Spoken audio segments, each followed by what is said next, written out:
पुणे महानगरपालिकेच्या माध्यमातून पुणे शहरामध्ये कोथरूड येथे शिवसृष्टी उभारण्याचा जो निर्णय घेतलेला आहे त्या निर्णयाबद्दल संभाजी ब्रिगेडच्या वतीने मी त्यांचे अभिनंदन करतो.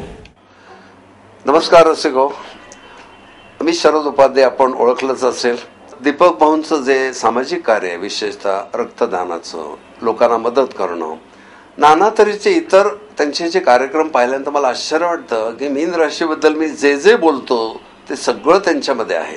की कॉर्पोरेटर असताना त्याने अनेकांना मदत केली, पण आमदार झाल्यावर त्यांची जी सेवा पुणेकरांना मिळेल ती काय वेगळीच असेल.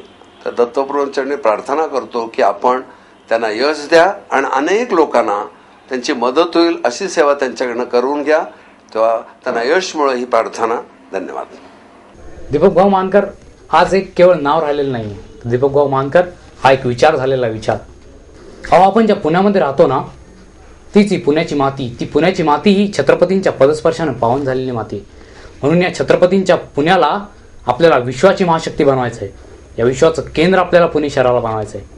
या छत्रपतींचा आदर्श जर आपण डोळ्यासमोर ठेवला, आपण तरुण वर्ग जर पुढे गेलो तर या पुण्याचं चित्र बदलल्याशिवाय आपण राहणार नाही.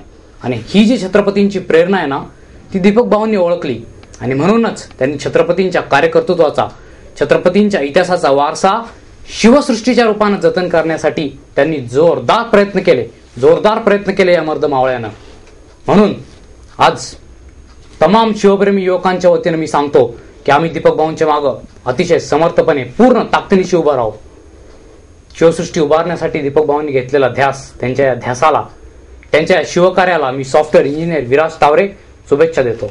जय जिजाऊ, जय शिवराय.